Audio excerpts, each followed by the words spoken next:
Jumanji had like a 2-to-1 lead amongst people who were playing the deck, but... Okay, and here we come. So we're bringing you round 2. Lewis's match finished fast enough that we've got another feature match for you this round. We have Levin, who has had a string of great finishes in the Open Series recently. And we've got the deck that's being brought for us right now. We're in game 2. Looks like Sleury picked up the first game. So on your right is Levin. That's who's pictured right now. He's playing, looks like a pretty standard blue, white, red list. Probably the same one Jerry's playing. I see the one Inferno Titan main deck, which Jerry was which Jerry was telling me about. He also has the Linvalas on the board. He also has the Linvalas in the sideboard, and so so Drew's list looks probably pretty close to Jerry's. And then on the other end, we've got not only is the mirror match, but he also has the one Inferno Titan main deck. The interesting thing that Aaron has going on is he has 4 Cunning Spark Mages in his main 60 cards, which could pose a problem if his plan's going to be to suit up Squadron Hawks. Granted, it doesn't kill a Mystic or anything, but still, knocking down all your opponent's Squadron Hawks. He has a collar in his hand. That thing kills Mystics. That is very true, and he does have the one Basilisk Collar main deck, which he managed to draw here. Boom. All right. Yep. And that's the power of Linvala here. Now, Aaron may have cited out his Day of Judgments. So, I mean, his plan at this point kind of just becomes, all right, well, I have to cast a Basilisk Collar and, like, bash through with a sorted guy. Because I cannot kill this Linvala. I don't have a card in my deck that kills this right now.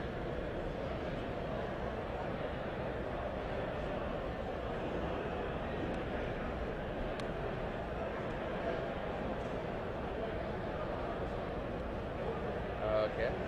And so players are slowly amassing their resources. That Linvala is doing a pretty good job of shutting off that Spark Mage. Yeah, now the Squadron Hawks from Aaron are a lot less impressive than one might expect. Like, even if he swords up a Squadron Hawk, Linvala still blocks it. His real option here is he needs to get that collar next to a sword on one guy. Yeah, I mean, that'll do a lot of good work, because then Linvala can't really afford to block. Otherwise, Spark Mage Collar gets active, and it's all downhill from there. That's it. Yeah, those main deck Spark Mages, I mean, even though they're being shut off by Linvala right now, we didn't get to see the first game, but I would imagine they were probably a huge factor in the first game victory there. It wouldn't surprise me at all. So, Drew, considering his options, he's got a good position here, but he's got to be careful it doesn't get taken away from him. As for their sideboards, in Drew's sideboard, he's got Cunning Spark Mage. Ooh. Oh, there goes Jace. That Jace is so strong here. Yeah, that Jace is phenomenal. Now, if he puts the color on the Squadron Hawk, the Hawk can still whittle away maybe at Jace, but I mean it's only going to take one counter. Drew's going to get at least a couple brainstorms out of this. Right, and even if it just goes attack, okay, +2 brainstorm, that's so many brainstorms that'll put Drew so far ahead in this matchup. All he has to do is find a way to protect that Linvala, and then maybe get his sword online, and he's just going to be ridiculously ahead in this matchup. And that's really what I feel the matchup is defined on: is who can hit with their sword first, who can shut off their opponent's trumps first, and landing Jace first is obviously huge as well. Now, it looks like Aaron has Jace in his hand. He's probably going to opt to trade with Drew's. You just have to get that Jace off the board. Yeah, the fact that he just Fade Sealed makes the re-Jace a pretty standard play. Right. Now, one thing that's interesting, like when I've watched the match, it seems like the early game is this sword game, and then as soon as both players have 5 lands in hand, there's just a Planeswalker war. And then it ends very quickly. And that's kind of been what I've noticed in Clawblade Mirrors. So, all right.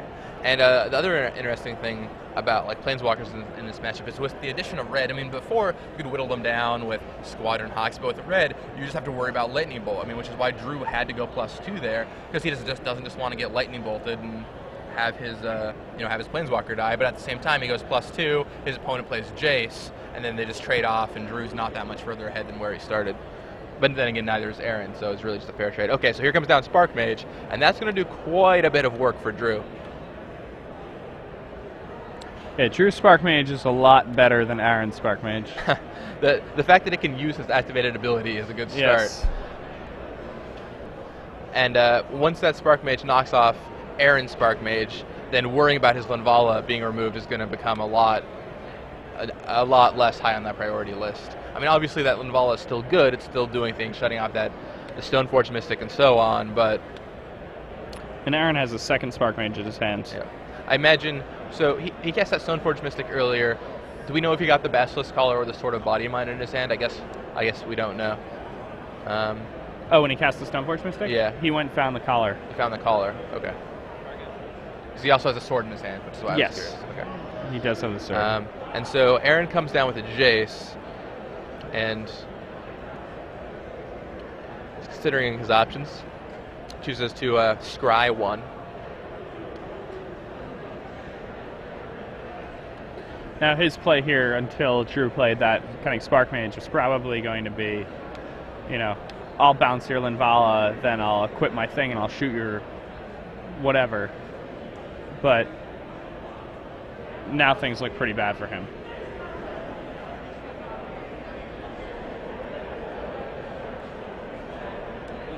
Now Drew just played put some type of equipment into play on his opponent's end step. I believe it's a Sword of Feast and Famine, though I'm not 100% certain on that.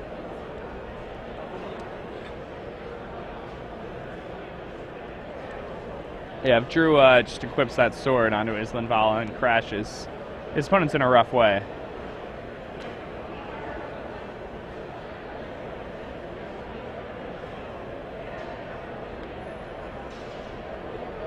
Interesting. I guess he wants to kill the Jace, and he doesn't necessarily feel like putting any mana into using the sword right now.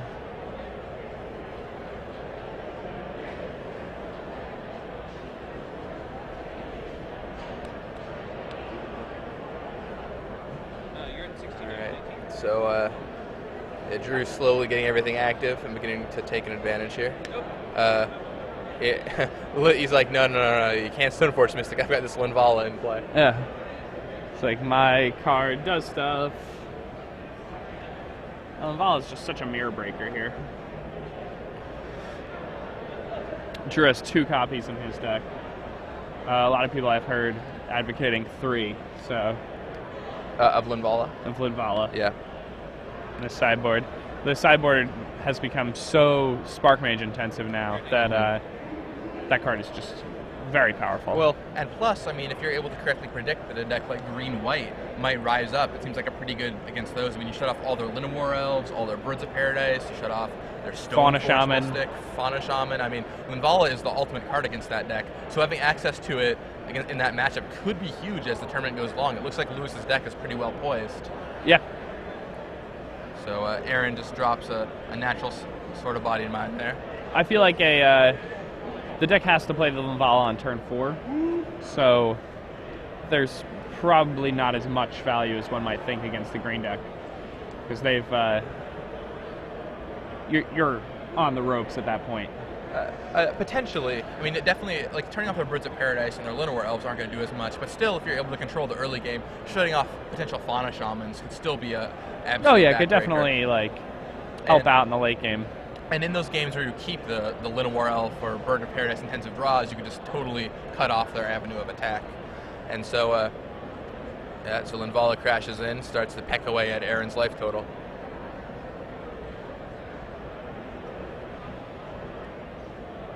Drew just has this game locked up.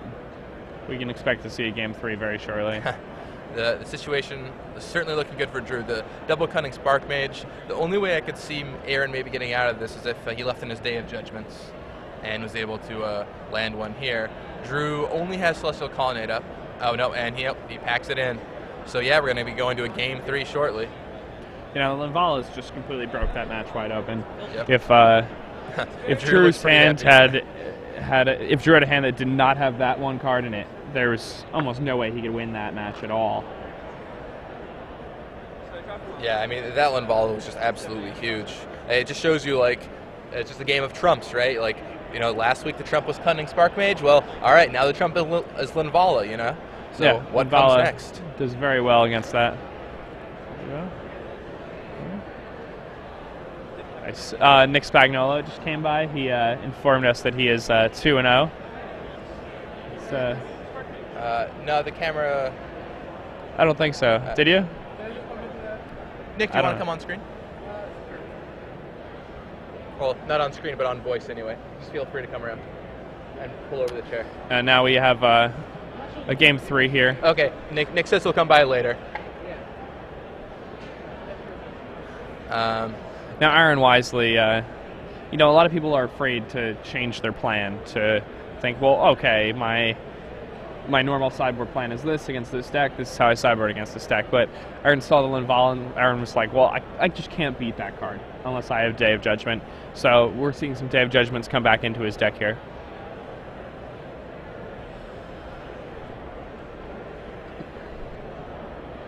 Players shuffle up. Do we think that Drew Levin is going to be making any sideboard changes here? I wouldn't be surprised to see some Sun Titan come in. I mean, he can be somewhat sure that his opponent's looking at the Day of Judgments in his board.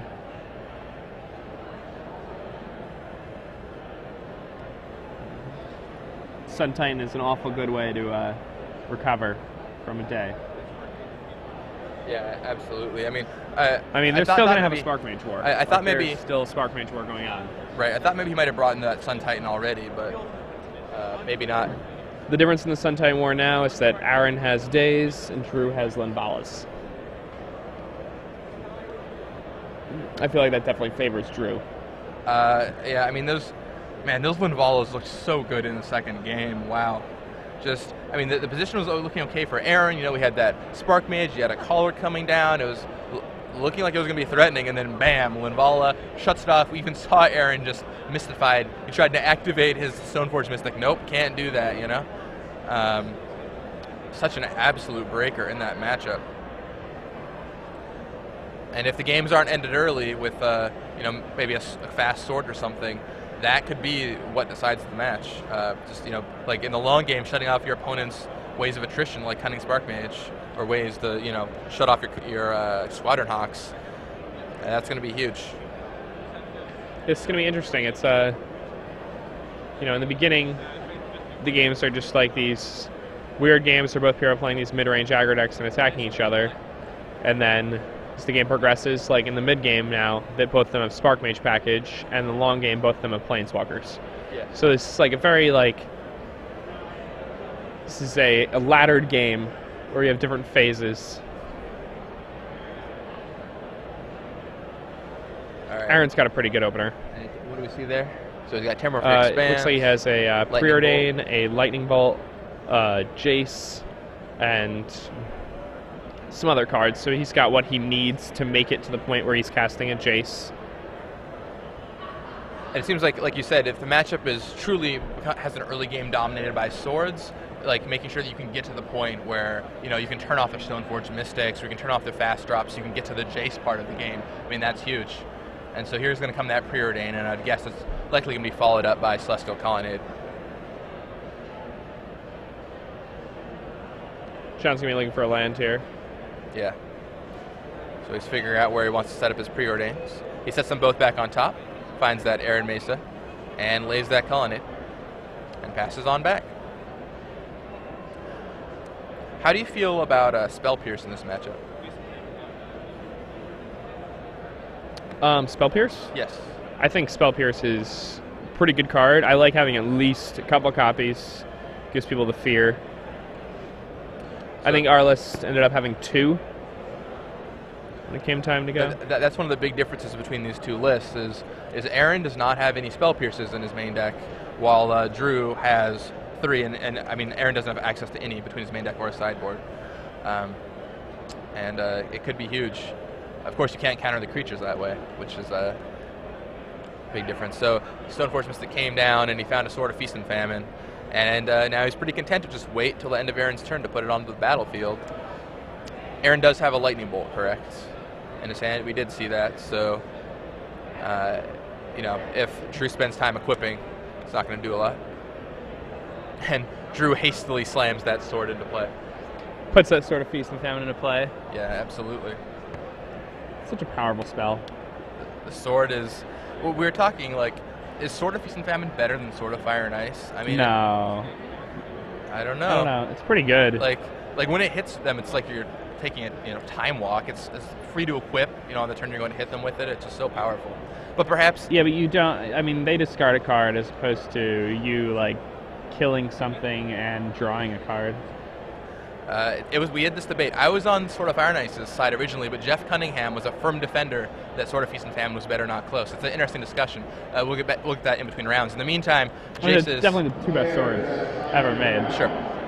And so those Jaces trade off and pretty much at board parity, except Drew's got that sword, which is threatening them in the long game. And looks like Aaron is gonna, yep. He's probably gonna go and get his collar again. Think he's going for the collar or a sword of his own here? I'd imagine he'd get a collar here. Nope. And here comes out the sword. I mean, he has Spark Mage in hand. Surprising to me.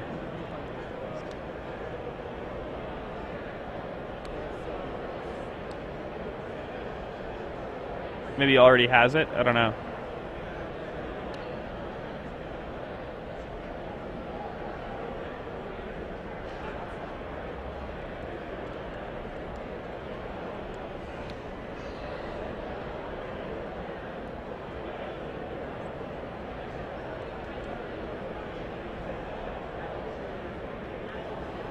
All right.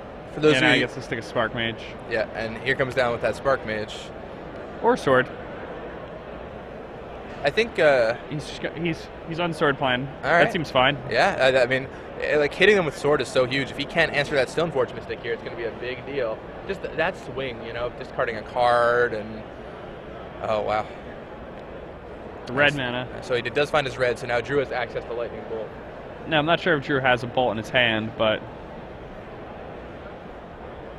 I mean, just him threatening that makes the equip swing play a lot scarier for Aaron. Now Gideon. That's Drew says, "All right, you're still trying to play this early game. I want to get to the end game." And it's also a pretty good defense against swords, right? You're like, well, I could equip my guy and serve him with sword, but I just get to attack Gideon and don't get the sword's effect. Do not trigger when you hit Planeswalkers. So Aaron is going for, he's going to equip. Goes ahead and equips. And it looks like he's flicking around. Is that 2 Cunning Spark Mages and a Squadron Hawk? I saw at least those 2. Or maybe there's a land back there. Is that a Day of Judgment? Something. All right, and here comes Cunning Spark Mage. Passes back. All right. And that Spark Mage will help whittle away at Gideon. It means, the Spark Mage still has a lot of value. Yes, Drew has not drawn a Linvala or played one. Yep. I mean, that Gideon can still potentially kill the Spark Mage, but it's going to, take him some time. It means Drew can't really afford to go for Squadron Hawk. And it looks like Drew has another Stoneforge Mystic in his hand, so we might see that coming down. Let's see, so there's like a Plains for sure. Yep, and here comes the Mystic. Yeah, I wouldn't be surprised to see him find a sort of a different color. Perhaps, yes. Although there is no red sword right now, which is surprisingly huge. But maybe, you think he goes for Basilisk Collar here? Is he going to bank on maybe finding his own Cunning Spark Mages? Ooh, that could be very strong. He goes for Basilisk Collar. Yeah, I mean, if he has a Spark Mage of his own, that's clearly the right play.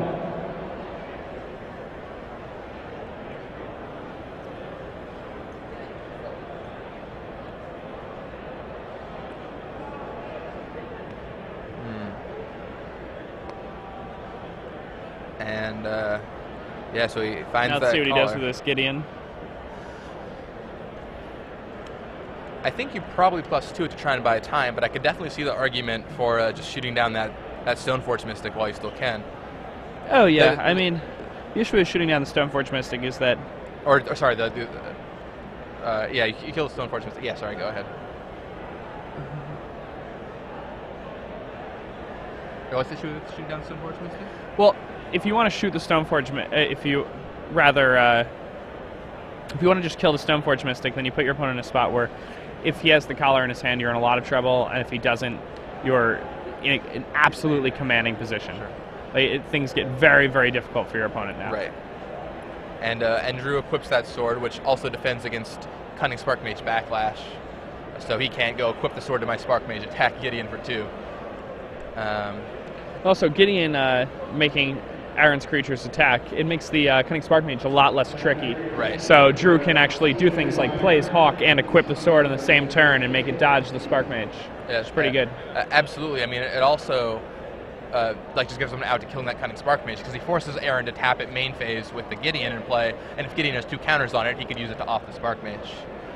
Yeah.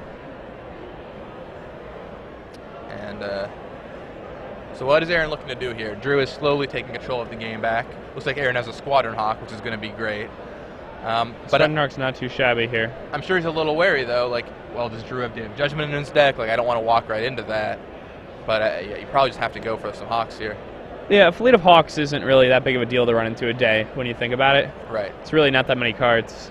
I mean, especially when you still have, 2 or 3 Hawks in your hand, right? Yeah. It's like, I used a half a card, and now I still have 2 more things that I can equip these swords onto. And you just make everything into such a threat. And so that Gideon is going to be taken down by the Colonnade.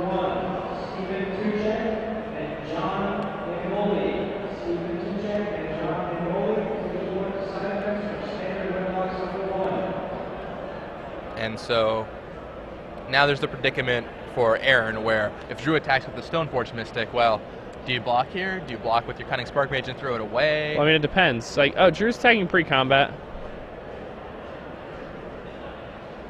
I mean, I think even if you only have stuff to play post-combat as Drew, I think if you want the block, I think you play stuff pre-combat. Yeah, I mean, it looks like he's going pre-combat. So Drew's got Inferno Titan in his hands, which could turn into a big issue with that Basilisk Collar if Aaron goes for anything. I mean, Aaron could untap and play Sun Titan, and Basilisk Collar on Inferno Titan, that is a yeah, does not matter how many creatures you have. You're in a rough way. Yeah. Now, if Aaron, I know you said he brought in his days, right? Yep. And here it is. Yeah. Day of Judgment knocks Brought down this his back team, in. And Drew is clearly not too happy about losing his Inferno Titan there. I'm sure he calculated the risks, and he was like, well, I'm going to go for it. And then Squadron Hawk is going to be a huge deterrent. And just like that, Aaron's back in this game. Yeah, and he even has the time to crack a land and either equip that sword or play another Hawk. Yeah, I mean, Drew may have made a mistake by playing that Inferno Titan. He had the Stoneforge in play. He had a board advantage. He didn't necessarily have to go that far. I'm sure it was just a calculated risk. I don't know if it was necessarily a mistake. He thought about it, and he was like, well, maybe he's got the day. He didn't see any in the second game. He thought maybe he was safe, but Aaron brought them back in. Yeah. And it's something he just absolutely needed to do.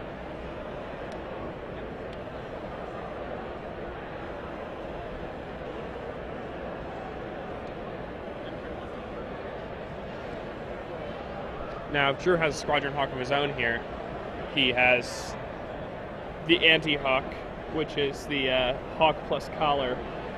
It pretty much prevents a Hawk from attacking, regardless of how many swords it's carrying in its talons.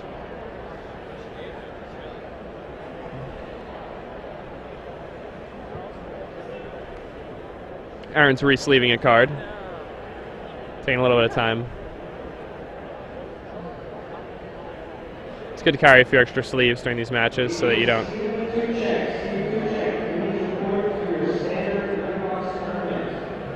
Alright. And yeah, so he's going to suit up that Squadron Hawk. And Levin preordains.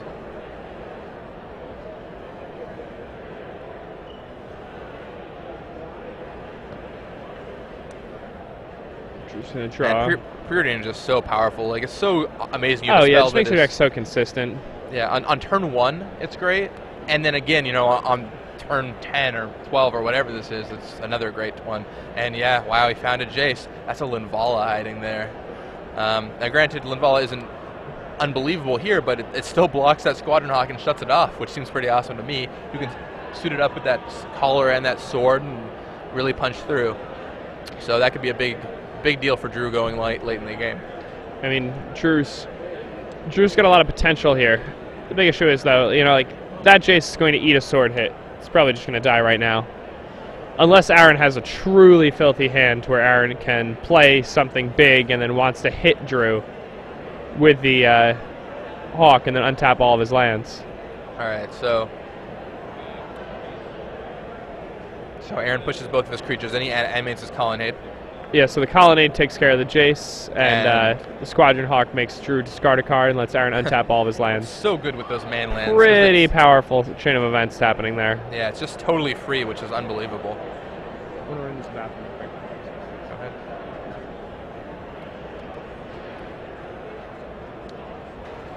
And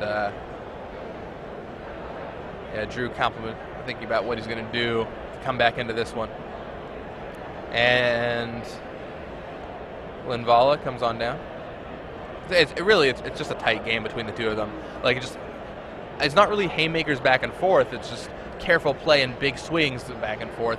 But it's very calculated, very careful, and both players are navigating the battlefield, trying to figure out what the correct course of actions is.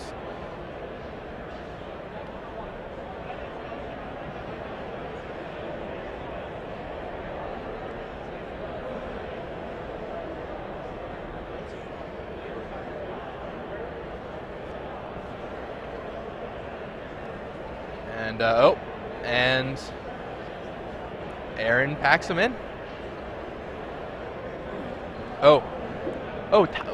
Time was called? Time must have been called, and the game ends up being a draw. A draw. That's what it looks like. Yep. Yeah, 1-1-1. All right. I guess we didn't get word the time was called in the match, so I mean it makes sense. It was a back and forth control game. Like they're both playing very carefully, trying to figure out what the right course of action is, and ended up resulting in a draw. Yeah. Drew seems discontented with the result. Yeah. I mean, I think if that game continues, Drew